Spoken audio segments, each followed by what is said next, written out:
welcome back children. So coming to this small presentation, we'll be looking into two devices. One is vernier calipers and the other one is called the screw gauge.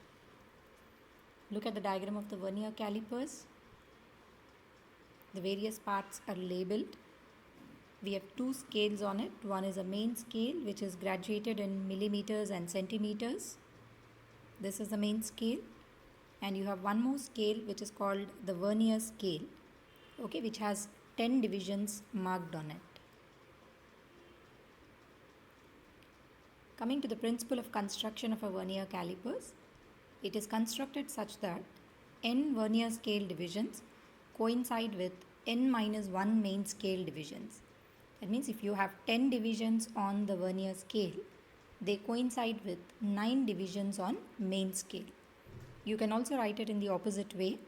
N plus 1 vernier scale divisions coincide with n main scale divisions.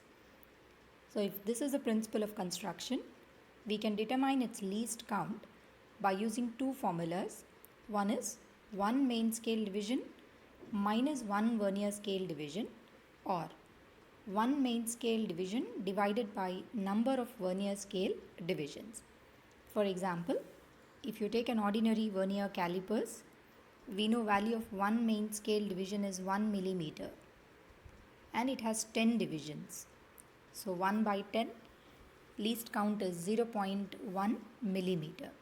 Depends on the construction, you can calculate its least count. Once you know the least count, we have to check for zero error. How do we check for zero error? Remove any object between the jaws.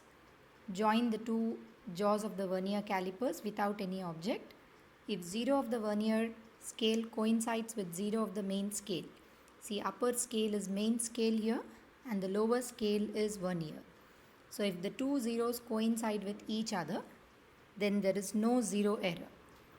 But if 0 of vernier scale is ahead of 0 of the main scale, see, you can see here 0 has come ahead of the main scale, then this error is called positive error. And if 0 of vernier lies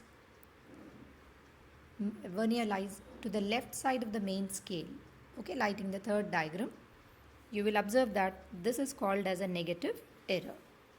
So to evaluate the error, observe all the 10 divisions on the vernier scale. Okay, these are the 10 divisions on the vernier scale, below scale, and see which line is exactly coinciding with the main scale. See, in the second diagram, you can see it is the third division which is exactly coinciding with the main scale.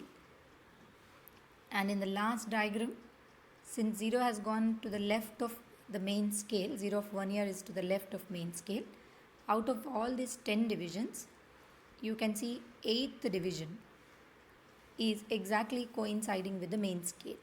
So the error is 8 into least count. Least count, if it is 0.1 mm, it is 8 into 0.1, that is 0.8 mm in the last diagram, 0.3 mm in the second diagram.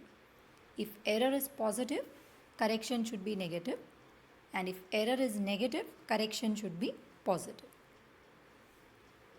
Look at the correction, it is plus or minus least count into vernier coincidence. Okay, just now I told you what is a vernier coincidence. 3 and 8 are the vernier coincidence. Look at this example. Now it is clearly showing you the main scale and the vernier scale. The main scale reading is 1.2. Okay, so this line, the 0 of the vernier scale, shows you what is the main scale division. Okay, so it is 1.2. Least count when you convert into centimeters is 0.01. Now look for the vernier coincidence. Out of this 10 divisions on the vernier lower scale, only one line is perfectly coinciding. Okay, which line is exactly coinciding? Count it: 0, 1, 2 and 3. Okay, the third line is exactly coinciding. So vernier coincidence is 3. If zero error is absent, what is the length of the object, whatever you have placed between the jaws? It is main scale reading plus least count into vernier coincidence. If you have any zero error, you have to add or subtract it depending on the nature of the error. Now one more measuring device, screw gauge, it's also called micrometer. Observe the various parts of it. Okay, here you need to concentrate on two scales here. One is a linear scale, also called as Pitt scale, which is marked in millimeters. This is marked in millimeters. And one more cylindrical scale is present on which 100 divisions are marked, and that is called a circular scale. So how do we find the least count of this type of devices? It is pitch of the screw by number of circular scale divisions. To calculate the pitch of the screw, look at this formula. It is the distance between consecutive threads. How to get the distance between consecutive threads? Make specific number of rotations in the circular scale. Say you are making 5 rotations and the scale has traveled, or the pitch scale is showing 5 millimeter. Then pitch of screw is 1 millimeter, that is 5 millimeters divided by 5 rotations, which will give you 1 mm. 1 mm by 100 will give you the least count of a screw gauge. Now you can see the different types of errors. In the first case, when the two zeros coincide in the absence of any object, it is called as no zero error. But if 0 of the circular scale lies below the 0 of pitch scale, it is called as positive error. And if 0 lies above of the pitch scale, it is called as negative error. For positive error, correction should be negative, and negative error, correction should be positive. How do we take the measurement? Keep the object, note down the linear scale division plus least count into circular scale division plus or minus correction.